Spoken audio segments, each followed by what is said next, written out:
It's the Houston High School Huddle time again. My guy Matt Stepp's with me. I'm the Wizard. We're talking Week 9 in the Houston area, and obviously, what I want to start off with right away is because today is Monday when we're recording this. Obviously, you guys see it tomorrow, Tuesday. It's always a joy to take a look at the projections, guy. It's projections, and what I've noticed the most about the projections is we can seal off some of these districts. We can seal off those 4 teams, but the ones we can't seal off, I feel like there's going to be some changes like weekly with you. I mean, right now it's not with you. It's just the way the games are played. Yeah, that guy Matt Stepp sucks. He sucks. Hey, why does he keep changing? This guy doesn't know anything. But these upsets keep happening. If it just stays chalky, we'll be good. Exactly. We don't have these wild weeks. But what I really caught my eye was your 15 versus 16A projections. And maybe one's not a banger, but the rest of them were just out of I'm already writing down, okay, I'm definitely going to shoot at that game, all of them. Just go find somewhere in Cypress and Klein and stalk out until the games are going. Yeah, you have potential matchups. Klein Collins and Bridgeland, Cy Ranch and Klein. Those are third-round games in my eyes. Yeah, those are great. Waller Magnolia is going to be a lot of fun, Absolutely. I think, if that game happens. So those are old. I think Waller and Magnolia are kind of old rivals. When they were small towns, and now they've both grown into 6A programs. Yeah, a lot of fun. Now those projections could change, but right now I think that's kind of where we sit, and I think they're going to be. I told. Last time I was at Sci-Fair earlier this year, I told their assistant AD, Charles Ament, I said, man, 15 6A versus 16 6A is guaranteed box office, great first-round games. And he goes, they're always really good first-round playoff games, and we bite our nails when they come out because they're always good football games. So they're obviously hoping to get their teams out, but they're great competitive football games. It's going to be a lot of fun when those brackets come out. And, man, we're 3 weeks away from brackets. 3 weeks away. Unbelievable. I know you're ready. I know you're just waiting. Waiting on them. I'm itching for Halloween first, but we got to get through Week 9 first. Yeah. You brought up. I was sitting there thinking you brought up Collins and Bridgeland, and I'm like, okay, I'm going to pencil that in as game of the week. But then you go down in the Region 3, and you see Atascocita Dickinson. I'm like, I don't know how I can keep away from that one if that ends up happening, because that one's just going to be. We'll see where Atascocita is by then, but that's going to be a banger. All right, let's talk a little bit about last week, because College Park got that huge win. They were down. They fought back. I believe they blocked a field goal, or at least they had a field goal. I think Woodlands blocked a field goal, but they had a couple go off. Got it done in overtime. Talk to me about College Park and how psyched they must be now, because now it's like 2 winless teams in a bye, so they got themselves a division title. Yeah, I think they're probably going to go 10-0, and you could see the potential. I saw them in Week 3 against Conroe, and I could see they had the pieces to be a really, really good football team. And Coach Kyle Coates has done a heck of a job since he arrived there a couple of years ago. He was the defensive coordinator at DeSoto when they won their first state championship in 2022, their first of the back-to-back in 2022, and he's year 3 there at College Park now, and it's been impressive. First year they had a little bit of a rebuild the first year, but year 2 they got into the playoffs and got a playoff win, and I think this year they're going to be a contender to win the region. I think you have to put them amongst the favorites there in Region 2 and 6A Division 2.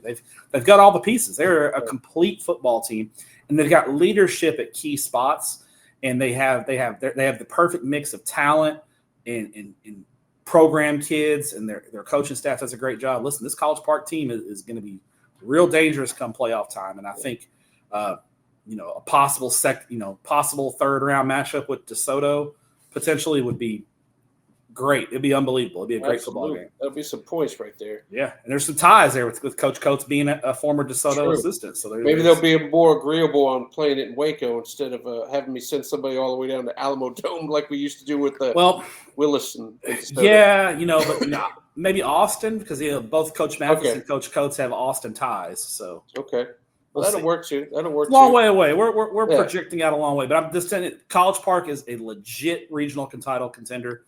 They've got the pieces. Nobody wants to play them.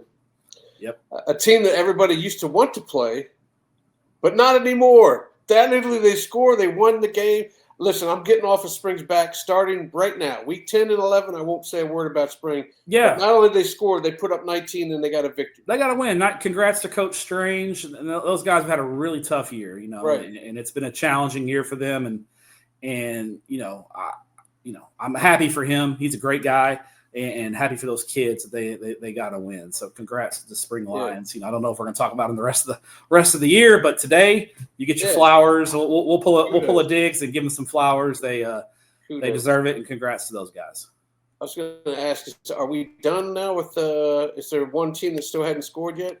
I know. No. Last week you said there was three. Yeah, Katie Harmony, the charter school there in 4AD2, they scored against Sugarland Harmony in the Harmony Bowl.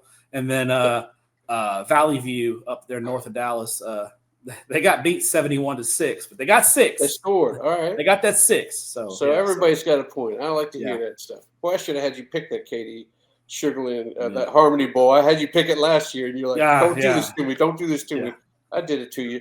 All right, we got it. We can't go without talking about Johnny Hebert. Mm-hmm. What in the world, dude? At worst, we were talking about 8 guys in the box and stopping them, but he had enough of that mess. Yeah. And this was against Fulcher, who everybody picked. I mean, that was for the 26th title, and he broke through for 385. Plus, he threw a couple touchdowns. Listen, the guy, he's unbelievable. He's one of a kind, and he's, early in the year, kind of struggled a little bit. I don't want to say struggled, but teams were slowing him down a little bit. Now in money time and district games, district title game, he's stepping up in the biggest of games. He did it last year in the playoffs. He stepped up in those playoff games for straight and got them to the third round of the playoffs, and he's doing it again.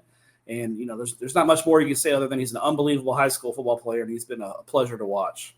Yeah, I'm trying not to get people used to this because we see it up there. It's like, oh, okay, well, another 300 game for Johnny Hebert. That's something else. Just know that there was an undefeated team up in North Texas that had a guy named Cam Newton run it 43 times, and he got only 140 yards. Mm-hmm. Only. But it was still a big thing. He's running, he's throwing, although the one pass looked like it should have been picked there.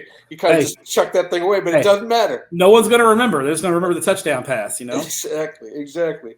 All right, let's get into some games. We skip over 13-6A because we just talked about that, and last week we talked about who'll be in the playoffs. We're just about set here at 14-6A too, right? I mean, with Davis and Nimitz, Spring Westfield, and the what's the other Aldine team I'm thinking about? Ike. Ike. Big win for Big Ike on last week, beating Decaney, I think 20-7. So I think we've always talked about how Spring has kind of had the better of Aldine, and Westfield's still going to win the district, but Aldine's getting 3 teams in the playoffs. So big for Aldine ISD to get 3 teams into the playoffs. I think, if an upset happens, it could change the seeding order, that kind of thing. But it looks like Davis and Nimitz are going to go the D1 route, with Nimitz being the 1 seed, and then Ike and Westfield being the 2, the D2 seeds. Well, you had Westfield and Willis. That would be a little sneaky great game there. Yeah, Westfield and Willis. Well, Westfield's got their wheels on, and they're playing good football. And Willis, we kind of forgot about them after they lost to Klein Collins early and they lost to College Park. They've been taking care of business. So fun first round matchup there. But yeah, I think we're pretty much set, barring some upsets, that kind of thing. Is kind of how I see things shaking out at the moment. Because Davis has already played Nimitz and they lost to Nimitz. Ike has Westfield week 11, so if Ike pulled the upset on Westfield, Ike maybe could get the 1 seed there, but I think it's kind of a long shot. I think if you're an Eisenhower fan, you're just happy that they're in the playoffs at this point. Yeah. And, anything more is great. Do what you can do. Yeah. Do what you can do. Well, one thing is not fixed yet. It's 15-6A. That's not set. And we got 3 good ones here. Thursday night, Klein Collins and Klein Kane. Klein Collins had to have another comeback there to win against Magnolia. And Klein Kane, if they're gonna do it, they're gonna make it. It's got to start here. They got to get a win here. They got to pull off a couple wins here to get past Klein to get into the playoff spot. Yeah, they're gonna have to probably win out when they have Collins and Tomball back-to-back weeks. That's going to be tough for Kane. Right. Collins. First off, let me say I've been butchering their quarterback's name. It's Braden Scoggin. I've been saying Scoggin, and it's actually Scoggin. So Braden, I'm very sorry. I've been butchering your name, Braden Scoggin. Scoggin, whatever you want to say. All I can say is, dude's got that dog in him. He is him. And again, Collins, they're dead to rights. They're down 42-24 Yep. in the fourth quarter. I think it was like 8 minutes left, and they scored 3 straight touchdowns against a really good Magnolia. That Magnolia team impressed the heck out of me Thursday night when they played. So Collins to show that kind of fight, really impressive to keep their district. They're still fighting for that district championship. They got the one loss, but right now they have head-to-head wins over Tomball, Magnolia, and Klein. So as long as Collins doesn't drop another one, they'll get the district championship. So at least the one seed overall. So I think this is where Kane's run ends. I just think Collins is a better football team across the board. Kane's made some strides. They really struggled early in the year, and they've shown some improvement on but the defense just worries. I mean, they gave up 62 to Tomball Memorial. They've given up some big point totals this year. And so I just don't think – I think Collins is going to be too much for them. So give me the Tigers to get another district win. Well, if Klein Oak wants to get in this joint, it's got to happen here too. They already got one impressive win against Collins. They're going to need to keep going here. They're going to need to get one over Klein as well, who had a week to prepare for him. Klein's had a week off, and they've gotten some guys back and gotten some guys healthy. So, we kind of stopped talking about Klein after those back-to-back losses to Collins and Tomball, but I mean they lost both games by 6, so it's not like we're talking about hurt. They're banged up too. They're really banged up, and so they've got some guys back. And I think at this point, the edge has got to go to Caduti and Klein with the week to prepare for Oak. Now, you got to stop Micah Rhodes. I think Micah Rhodes is going to have a big game because Klein's defense is probably not a strength, we'll say, and Micah Rhodes King. So I think I think this game is going to get real pointsy, but I think Klein will get a stop or two and get the win. Yeah, Oak can't go to 4 losses, so this is, as we talked about, it's a must. Backs against the wall. Yeah, this is a must win for them. All right, and then the team that I feel is playing the best is Tomball. I mean, and Magnolia may be playing the second best, even though there's Klein Collins in this district that's beaten both of these teams. Overall, these two teams are playing pretty good football, and they're playing this game up in Magnolia. So what do you think here? Yeah, tough place to play. Magnolia's got that old school, small town feel at their stadium. This is another old rivalry. Tomball and Magnolia have been playing for a long time.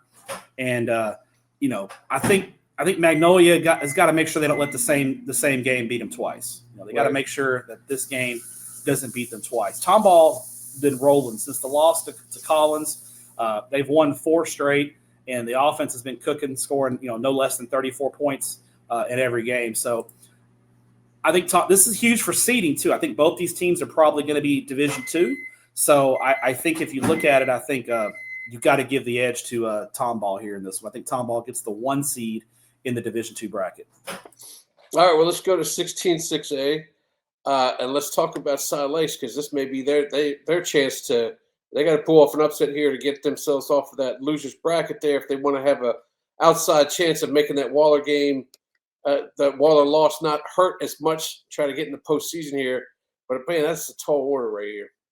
Yeah, I watched a good portion of Bridgeland's game on Saturday against Waller, and it felt like, at least for a half, Bridgeland looked like the Bridgeland of old. But then, it kind of got close. It got dicey there in the second half. So it's the second halves in Bridgeland are kind of scaring me a little bit. If you're Cy Lakes, you've beaten the teams you're supposed to beat, but losing to Ranch by 7 last week. At this point for Cy Lakes, it's do or die. I mean, you can't afford.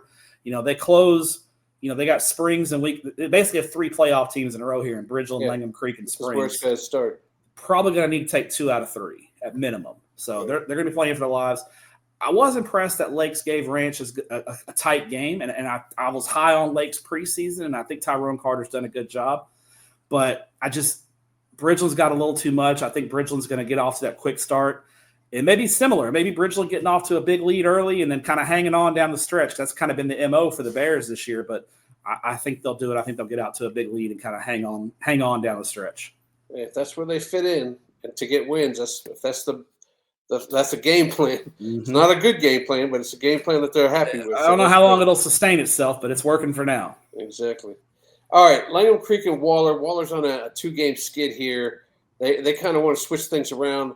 And Langham Creek, they got the win over Side Springs, but now the big dogs are coming up. So if they want to be that postseason team, which you have them in right now, you have to because they're freaking 4-1. So they are a playoff team. But they got some competition coming up here next. The schedule gets tough. It's Waller, Lakes, and Ranch down the stretch. So it's going to get tough. And going to Waller is not going to be easy. And you got a Waller team looking to kind of get off the schneid here. They kind of lost 2 in a row, and they've lost to Bridgeland and Cy Ranch in close games. But if you want to get that winning feeling back, and I think they will this week. I mean, Langham Creek's been one of the real surprises in the Houston area, though. I mean, Todd Thompson's done a great job there. They're 6-1. I think they're going to get into the postseason. So they've done a great job. I just think Waller has just. TK Gaines and that team has given me a lot of reason to be excited for the next couple of years for the Bulldogs. And I think TK Gaines, as long as they don't, a little bit of a touch of a turnover bug last week, if they can take care of the football, I think Waller gets the win. Yeah, this William Creek's been sneaky good, man. Like you said, they've been sneaky. They've been winning when they're supposed to win. No one's talking about them. They're kind of laying low, laying in the cut. No one's really talked about them very much. All they're doing is going out there and winning football games. It's because when they did lose, that loss was a 6-touchdown game, and that kind of shied me away from them. I'll get back on that thing once they start winning. We got a lot to shake out in this district. It's going to be once again. It's going to be one of those because we still have Cy Springs in the cut, waiting to figure out where they're going to be. Banged up Cy Springs. I mean, they're not out of the woods yet. Cy Springs has got to play Langham Creek and Waller. And they got Cy Park that should be a win, so they can. Yeah. They had a bye, so maybe they got a little bit better, feeling better. I mean, we got teams that are still in there, except for Cy Park and Cy Woods. These teams aren't mathematically eliminated, which we've just said that 2 of the 3 districts we talked about before are already set. All right, 17-6A, we're straight on the teams, I think. Stratford, Cy Falls, Cy Fair, Memorial. But this will be a nice one to see where they fall, see where Cy Falls falls in the district here. A lot of 4-0 and 3-1 teams in here because they've been playing the have-nots a lot. But they're playing each other now, and this is a Saturday morning game. Yeah, I think for Stratford, when you look at it for Stratford, they're still playing for a chance to possibly play for a district championship a share of the district championship in week 11 against Memorial. So Todd Rankin's ball club has a lot to play for here. Falls does have Cy Fair, coming up, but they already had that head-to-head loss to Memorial, so it might be tough for them to kind of get into that district title mix. Where I think Stratford could potentially squirrel their way into a tie for the district championship. And then if you beat Memorial week 11, you may be able to host a first-round playoff game. So I think Stratford's got a ton to play for here. If you're Falls, what you're trying to do is keep the momentum going, try to get as high a seed as you can. So maybe if the bracket breaks right, you might get to host in the first round. You may not, but if you can get that D2 1 seed, you got a lot better chance of hosting in round 1. So this is a big game. Obviously, Cy Falls is going to be probably D1, but if you can get that, if you can set yourself up for next week playing Cy Fair, you can maybe get that D1 1 seed and take care of things. So big game here for seeding. I like Falls. I just trust Cy Falls' defense a little bit more than Stratford. I think Stratford's got some good frontline talent, but I don't think they have enough depth. That's where I think Falls has the advantage with defense and overall team speed. So a lot of green on the field in this game, a lot of green and gold. But I'll go with Cy Falls. I got you. Hide your eyes if you're not a fan of green and gold. That's for sure. Yeah. If you're not a Bailey Bear fan, hide your eyes. All right, we don't talk about 18-6A that much, but there's two significant games in here. Bel Air and Heights kind of playing for second place. Bel Air undefeated in district play. They took a whooping to A-Leaf Hastings, but they've beaten every team they're supposed to beat in district play. Now they got Heights to see who's going to finish second, probably. Yeah, and I remember at coaching school, Heights coach Stephen Dixon. My preseason pick, I had Bel Air second and Heights third. And he kind of told me, "We're going to prove you wrong, Stepp." And so here's a chance to prove you wrong here. The loss to Hastings has me concerned about Bel Air. I mean, the last 4 weeks they've done what they needed to do, beating kind of the bottom part of 18-6A there, but now it gets real now. And I just feel like Heights just has a little bit better resume. That they played Clear Springs close. They lost to Elkins in the close game. They lost to Taylor by a point. I think Taylor's a better football team than Hastings. So, I that's what concerns me. So if you kind of just look at opponents' strength of schedule, I got to go with Heights here. I'll change my preseason prediction with 7 weeks of data in front of me, and I'll take the Bulldogs. You're taking this time. Coach Dixon made you flip. Unbelievable. He's all up in your head. Flip-flopper. Yeah, he shoved me up against the wall at coaching school. You will pick me. Exactly. He told me what was up. I will do. He's all in shape now. He lost a lot of weight. Looks great. Did he really? Yeah. I haven't seen him since he lost weight. Coach Dixon looks great. So he told me, he goes, Stepp, we're going to prove you wrong. Maybe he will rough you up then. All right, this is for the last. He's a great guy. He would never do that. He's a great dude. He's one of the nicest. Coach Dixon's one of the nicest people in the world. So, Coach Dixon, I love you. Yeah, he is. Yeah, we did something with him when they had Reggie McNeil there for 1 year until he went up to soccer to try to win a title. Yeah. But let's talk about this one, because even though Westside's got one win this season, this is going to be for that fourth spot, and they're taking on Wisdom. What do you think for that fourth playoff spot? Who do you think gets it? Yeah, I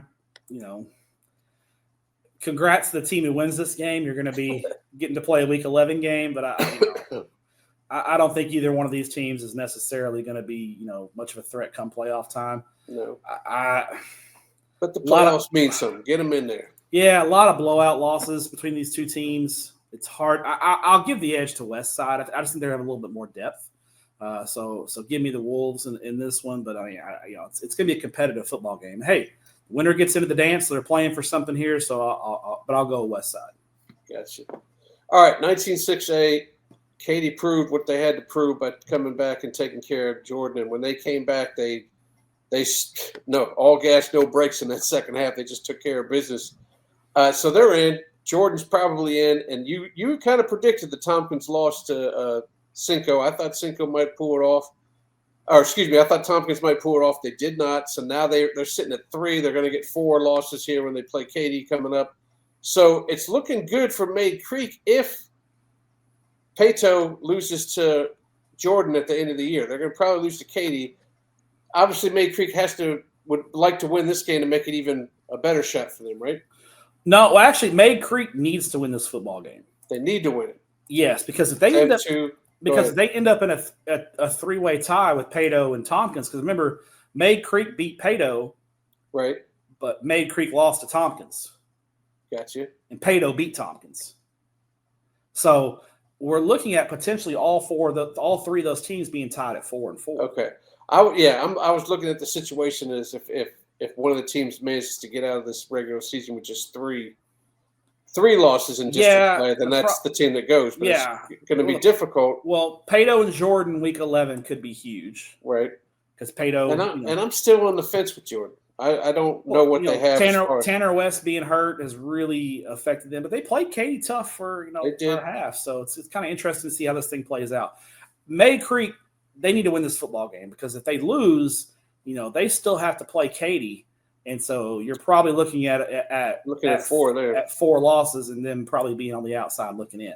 The only team that can really get in with 4 losses is Pato in the event of a 3-way tie.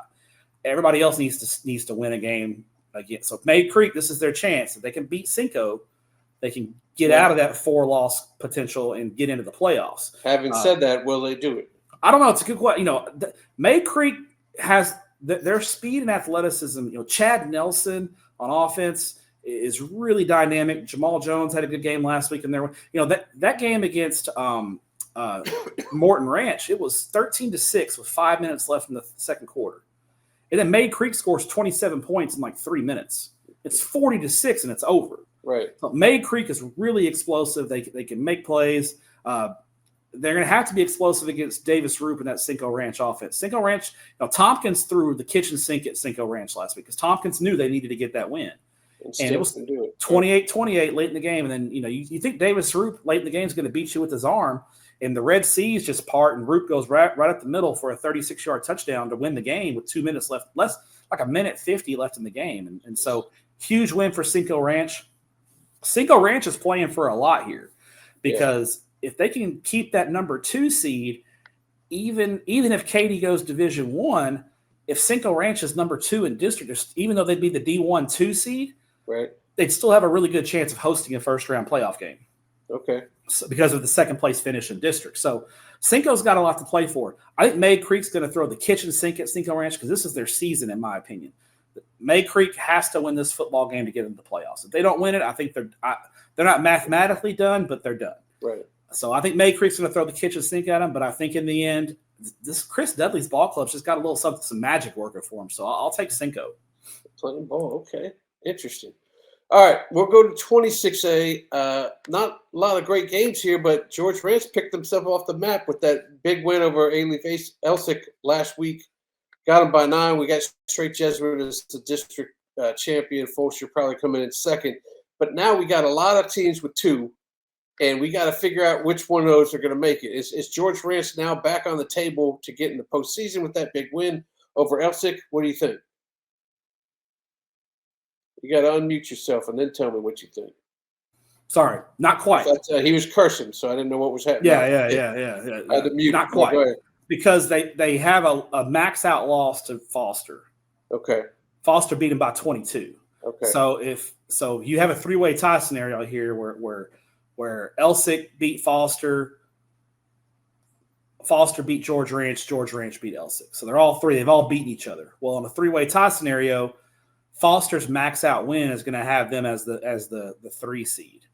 And then the district, they go back to head. Well, Elsick they go once they go points, they stay points. Excuse me. Okay. They stay points. So Elsick, because they have a close loss and a close win, would be ahead of George Ranch.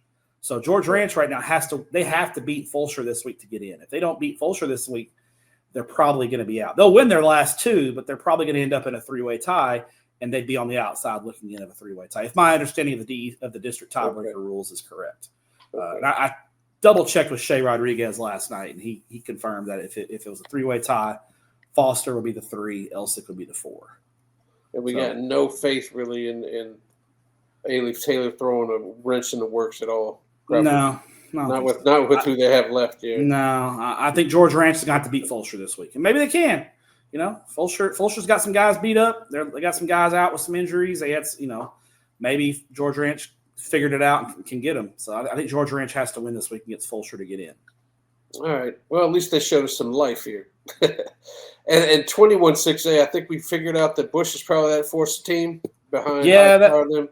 That win over Elkins, was it 2 weeks ago they beat Elkins? Yeah, they got them a couple weeks ago. Yeah, because last week they had a bye. They got them by 4. So they got Travis. They got Travis on Saturday. They're underdogs there. As long as they don't drop one to Austin or Dulles, Bush should be in. So it's all in front of them. They Travis game, they could lose that one and it doesn't impact their playoff standing. But they take care of business the last 2 games. Against teams they'll be favored over, they'll be the final playoff team. Yeah. All right, well, 22-6A, we got the playoff teams figured out, but man, Shadow Creek's hanging on by a thread in our coaches poll. I think they only got like 3 votes this past week, so they're at number 20. So they're barely on coaches' maps these days. Is that a place they kind of want to, in the shadows for Shadow Creek, they want to kind of be? Once postseason comes, if they're in a Division II that may not be as strong as Division I? It's like when Shadow Creek, when we give them some love and talk about them, they do something to get off the radar. And then when they're off the radar, they do something to get on the radar. I got this one on upset watch. I think Shadow Creek is talented enough to really test Pearland. So the matchup here, I think Shadow Creek's a tough matchup for Pearland. But this Pearland team is they've kind of, I know they're state ranked and they're in the top 10 and they're undefeated, but they've kind of been laying in the shadows. No one's really talked about Pearland a whole lot. That front 7 is legit. When BJ Gott's got a veteran quarterback to go along with that potent running game, Pearland can do some damage. I stick with defense in these things, and Pearland's got that guy. I just got a good feeling about Pearland this year, so I'll take the Oilers to knock off Shadow Creek. And I'm waiting to see what Dr. David Davis tweets me to say what's going to be what the food's going to be like in the press box this week. That man's trying to get me. He's trying to get me to come to the rig. Telling me. Okay. Well, we got my man Charles is going to be there. It's funny. I should read you what I wrote for the host to say, because he said pretty much what you just did, because it's going to be our game of the week just because we have Atascocita and North Shore as our game of the week almost every week. So we're switching it up a little bit, but I said something to the point where for a team that's number 5 in our coaches poll, that's about as highly ranked of an under-the-radar team as I've ever seen. Yeah. That's probably where BJ Gott wants to be anyway. Yeah, it's kind of Pearland's. It's kind of their MO. They're kind of I mean, they're ranked 6th. They're number 5 in the Houston area, but in our state poll, they're number 6 in the state. Yeah, exactly. And I think BJ Gott kind of likes laying in the shadows and just not being talked about. And that's kind of fits Pearland's MO a little bit. Exactly. All right, well, here it is. And I was about ready to say, I guess North Shore's done scoring 70 points now that they're playing Atascocita, but Atascocita has given up 70 before, so I can't even say that. What do you think about this one? Can Atascocita finally beat them, or it might be a tall order because, man, North Shore's playing good now. North Shore's playing really good football at the moment. They look like a team that's getting better each and every week. Yeah. And early in the year, we took them out of our top 25 in the state rankings and got a lot of blowback for it. But I didn't think early in the year, after week 1, they were a top 25 team. And I think, they've kind of gotten better and better each week, and they're stacking up wins, and they got back in the top 10 this week. They're number 10 in the state. Obviously, last couple of weeks they got Summer Creek and CE King, so we'll really They got the gauntlet now. Yeah, they're in the gauntlet now. So Atascocita, Carde, Max, CJ Tony, that offense is very, very strong. That defense is not, and I think North Shore gets some stops, and I don't think Atascocita is going to be able to slow North Shore down. So I think North Shore keeps their streak over Atascocita going. Yeah, it's tough. But I'll say this: I do not believe it's going to be the first of 2 leagues. I think this is going to be the only. I don't foresee this matchup happening in the regional final this year. So okay. All right, I might be with you on that one. Yeah. The defense hasn't really improved that much as the season's gone along. It's stayed against good teams. They've really given up some big point totals. Well, I got this Thursday game up on the schedule here because I know at the beginning of the year when I talked to Deion Sims, he was talking about how good he thought CE King was, but he said, I can't wait to get back at Kingwood. He probably didn't want me to throw that out there, but he's ready to put that. There's 3 nails in that coffin. He wants to slam that last one in there and say goodbye. Now you're not in the playoffs this year, and it's thanks to me. Yeah, and I think this is a CE King team playing like a team on a mission. They've been unbelievable all year. They're one of the most fun teams to watch. Defense probably not the best, but good enough. And when you have an offense like that, you don't need to have a great defense. And so Kingwood, I just don't think has the firepower to keep up. I mean, he saw what happened against North Shore. Everything that could have gone wrong in that game went wrong for Kingwood. Right. I just don't think they can keep up with CE King. I think CE King runs away from Kingwood on Thursday night. Yeah, I think they're going to have some fun. We talked about this, but what did you think about Clear Springs' loss to Clear Falls last week? What was your thoughts on that? A little surprised, but Hayden Barker's playing. There's another unsung guy. He's playing great, and I think Clear Falls is just kind of quietly kind of bumping along, and I thought they were pretty. And I thought they were pretty evenly matched with Springs on paper. I picked Springs to win the game. I thought they would handle it, and Falls got them, but that's a credit, like I said, to Hayden Barker and Falls. They lost that game to Deer Park, the Open District. That was a close football game, though, a 2-touchdown game. Shootout with Cy Falls. I think Falls has Dickinson next week, so Dickinson's kind of running the gauntlet here. Yeah. But at San Vitanza Stadium, I don't think Springs is going to be able to handle Dickinson. Dickinson is, again, another top 10 team in the state that's probably not getting talked about as much. They're number 5 in the state. And we're not talking about Dickinson. Dickinson and Pearland are the 2 top 10 teams that we're just not talking about very much. And part of it's because they're taking care of business in a very workmanlike manner. Yeah, the coaches like them. They got them up at number 2 in the coaches poll. But I feel like I should apologize to Barker because all his stats he got last year is you're throwing it to Jonah Williams. That's why. But he's proven now that he's got an arm there. He's doing some things, and Tulsa's going to get a good one. All right, let's move down to 5A.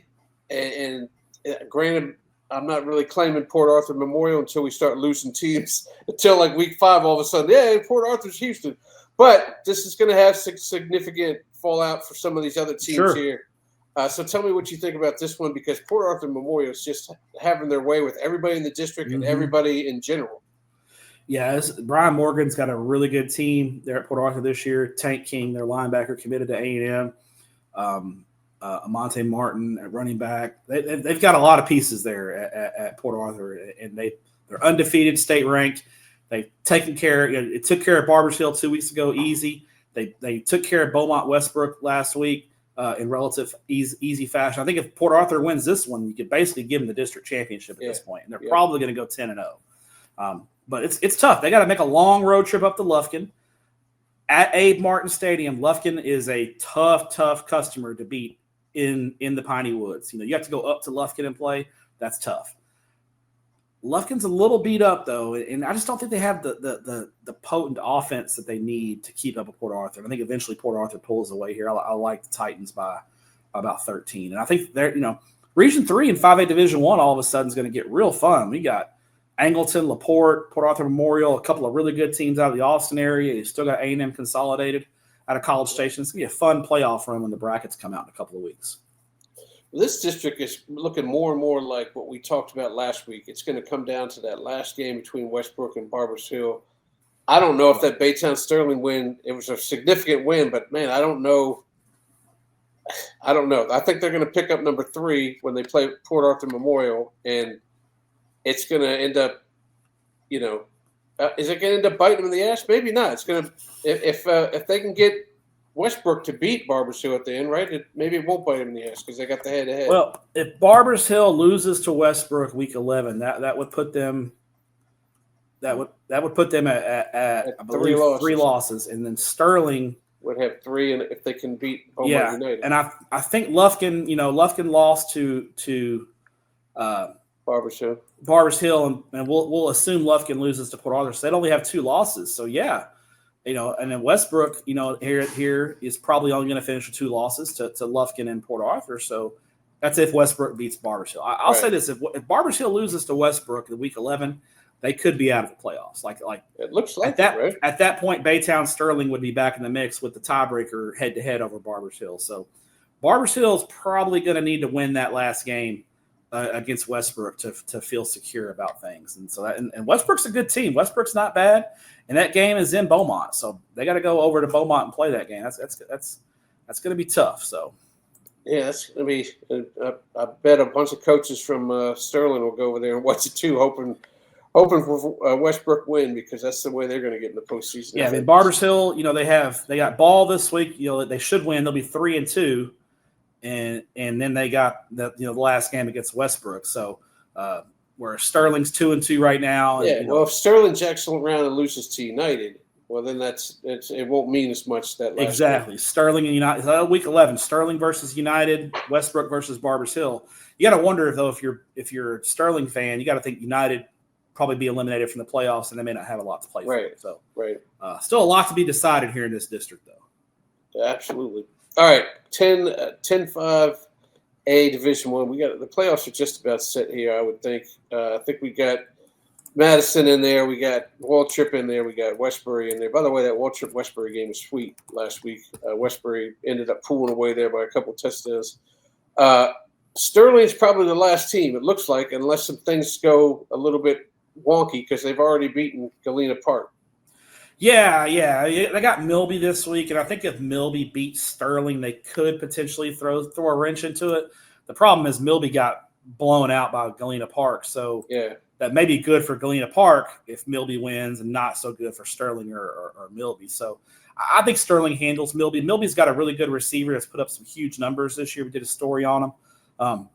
But Milby's defense has just really struggled this year to get stops, so I think Sterling gets them. Kind of secures that final playoff spot. And then we got, I think Madison at this point, Wizzy's probably – that's it. You were early adopter for the Marlins. I think Madison's going to win the district. It looks like it. I mean, they've done what they've had to do here. They haven't got scathed at all. All right, before we get to the big Halloween matchup, LaPorte's got to go through Crosby first. It's probably going to be a win for them, but Crosby, I put them on the screen here. They're 4-0, and they've done what they've had to do as far as beating Fringewood, beating Kingwood Park, so they pretty much locked themselves in there. I can't see them not making the playoffs. We'll talk about that other playoff spot in a second here, but what's your thoughts on this one? Yeah, I think Joe Willis has done a good job there getting Crosby was kind of in rough shape when Willis took over, and he's kind of settled things down. That I think they're at least going to get the 3 spot. They're at home. Could this be a trap game? That's the whole thing. Could this be a trap game? I don't think Bernithi is going to let Laporte look ahead in this one. I feel like Laporte's going to be focused, and Sean Simon and Ashton Ruffin, that running game for the Laporte Bulldogs is tough to stop. Crosby's beating up on the teams they should beat up on, but I just don't think they have the horses to keep up with Laporte. Yeah, you're right. This is at Crosby, not at Laporte, like this stupid graphic says. Who put it up here? Intern, you're fired. Somebody wanted to go to Laporte Stadium. Exactly. Instead. I was about ready to make a comment. Boy, it sure does seem like Laporte has a lot of home games. Well, they do. They intentionally scheduled, I think, most of their games on the road last year. So this is a district game, so they play this. Did. Yeah. Okay, I got you. All right. Well, that last spot, man. These guys are going to start playing each other. Kingwood Park, Porter, and Fringewood. Fringewood has 2 of those guys, Porter and Kingwood Park, and Porter has Fringewood and Kingwood Park, and obviously they all play each other. So they're going to figure out who that last spot is. Who do you think it's going to go to, and how big is this one for you? This is a big one. I mean, I think Friendswood gets the last spot. Okay. I think Porter is probably 6th. I think Kingwood Park and Friendswood, when they play, is going to be really for the last playoff spot. So I think Friendswood takes care of Porter on the road and sets themselves up. If they can take care of Kingwood Park, they'll be the.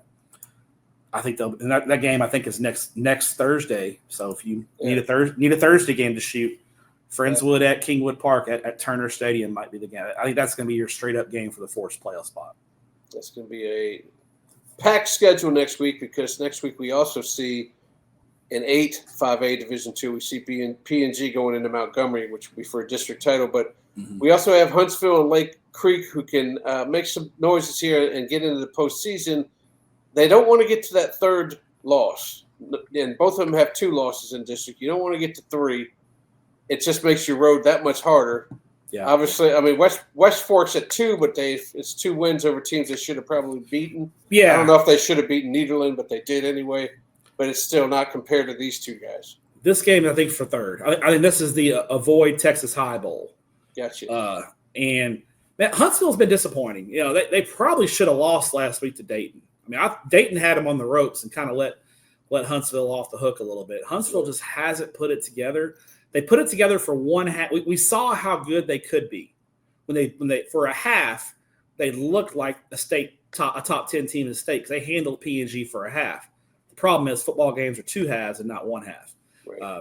Lake Creek blew Dayton out of the water. So I think if you look at that, I think you got to take. I think Lake Creek after that disaster district opener against P&G. Lake Creek's got their wheels back on, and I think Lake Creek knocks Huntsville down to the 4 seeds. I think we're going to have Huntsville in Texarkana week 1 of the playoffs. They won't like that. Nobody wants that. Ain't nobody got time for that. It's a long road trip. Marshall and Iowa Colony. I think Iowa Colony walks away with this thing, but you look at these schedules. I can't see Marshall in the playoffs, especially the way Texas High kind of handled their business against non-Randall and non-Iowa Colony teams. I don't think Marshall makes it. Marshall's going to have to. They're going to have to beat Texas City, but I don't. How do you see that happening? I don't. Yeah, they play Texas City next Saturday, November 1st is that game. If they could beat Texas City, we could potentially have a 3-way tie, and then it would depend on how bad they beat Texas City. So this one, I think Marshall would like to have, because if they can get this one, then they beat Texas City and they're clear of a 3-way tie. But Iowa Colony and Jaden Warren and that offense, way too. I don't think Fort Bend Marshall's going to be able to keep up. I'm sure they'd like to have it. I'd like to learn how to fly, but none of the things is happening. Marshall's looked better the last couple of weeks, but it was against Rosenberg Lamar and Rosenberg Terry. So is Caden Johnson out for the year? No, he's back. Okay, he's back. And I think that helps. That helps a lot. That does help. He's back. So we'll see. I think Marshall with Caden Johnson will be a little bit more competitive versus Iowa Colony than they were versus Randall. But I still like Iowa Colony big. But I do think Marshall has a shot against Texas City next week. Okay. All right. Well, we'll have to see, man. They're certainly deep into the danger zone, man. Call Kenny Loggins up. He's on the highway to the danger zone. All right, 11-4A. I think our district we may have figured this one out, but this might be for some seeding here with North Forest against Washington, because Washington's played all the big dogs. They beat one of them by beating Wheatley, and then they lost to Worthing. They're losing to Cashmere, though. I was like, how did they lose to Cashmere? Because Cashmere's not in the playoff discussion at all. Not at all. I don't know what happened in that game. The score came across Saturday. It surprised me. So Booker T is still pretty secure for a playoff spot because they beat Wheatley. Because they beat Wheatley. Yeah, that should put them, pretty securely into the postseason.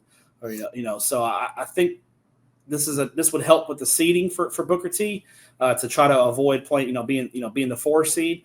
But the next couple of weeks with North Forest and Yates will be tough. But even if they drop those two, they should handle Northside and finish 4-4 in district play, and they would have the head-to-head tiebreaker over Wheatley.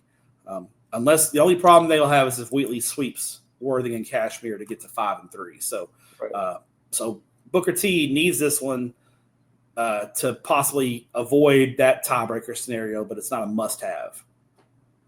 So I like North Forest. You can't lose to Cashmere and then try to come around, beat North Forest. Give me the Bulldogs. They haven't even been scoring points really the last 3 games either. They've been they're all 13-0 and 11. Yeah, Booker T's offense has struggled the last 3 weeks. Yeah. All right, Fort Bend Crawford. We're finally going to get a camera at their game. It's been a while. We couldn't go out to Belleville for that one, but we're probably going to be at 2, if not all of the last 3. Neville taking that one, beating. Didn't they beat Navasota last week? No, they lost. They lost to Navasota by 7, and they beat Brazosport. Navasota lost to Stafford. That's what I was looking at. Yeah, Navasota lost to Stafford. So there's interesting things going on in this district. But the only thing that hasn't been fluctuated at all is that Crawford's probably the best team here. Alvin Mosley is worth the price of admission. He is a special football player, and Mike Giles and Needville are a good football team. They ain't got nobody that can deal with Alvin Mosley. No. I like Crawford. Excellent. And Crawford's going to be a problem in the playoffs. They're going to be kind of like Iowa Colony was a couple of years ago in 4A. Because they got a taste last year, and they weren't too happy with losing to Worthing, but we'll see what happens this time around. All right, now to 15 4A. It's always wild for me to say that. This may be the last year I have to say that and talk about Houston teams. But Bay City against El Campo, your thoughts on this one? State's oldest continuous rivalry. This is the 122nd meeting of these two. So it's going to be. It's always close. It's always a little chippy. These are rivals. They've been playing forever. These kids know each other. These communities know each other well. Disappointing loss for Bay City to lose to Lavernia last week, but last year Bay City beat Lavernia in the regular season and lost to in the playoffs. Maybe Bay City hopes that voodoo magic works the other way. It was a close loss. They just couldn't get Lavernia off the field in the fourth quarter and get stops. Lavernia kind of just took the air out of the ball and kind of just ground out a win. This Bay City defense is really good, though. I like the defense that Bay City's playing. They're consistent. I think the offense is still a work in progress, but they've shown some flashes where they can be explosive and be dangerous. El Campo's, they're 1 point away from being 7-0, and you talk about quietly having a great year. Travis Reeve and the Rice Birds. I mean, they lost to Needville by 1 point. Right. They could easily be 7-0 going into this football game. Beat Floresville 49-7. They've got 3 really good running backs in Vladimir Garcia, Kylan Taylor, and Jeremy Soto. I think Bay City's got the edge. Slightly tougher pre-district schedule. I think they're a little more battle-tested, and I trust Bay City's defense a little bit more. So I'm going to take Bay City on the road. I think this is a really nip-and-tuck. Last team with the ball wins the football game, but I'll go with Bay City in a close one. Okay, interesting. We're going to have a camera at that one, too. Our old boy Jeff Power heading over to El Campo. It'll be a full house. I guarantee it'll be a sold-out stadium. Well, apparently he sent me a picture, too. His cousin lives right by the stadium where you can see from his bedroom window, you can see the stadium. So maybe he'll shoot that game up on the roof of his cousin's house. He's kind of dangerous, but he's crazy like that. Jeff Power, he's a veteran pioneer of the craft. He's power tripping. All right, we're going in this district.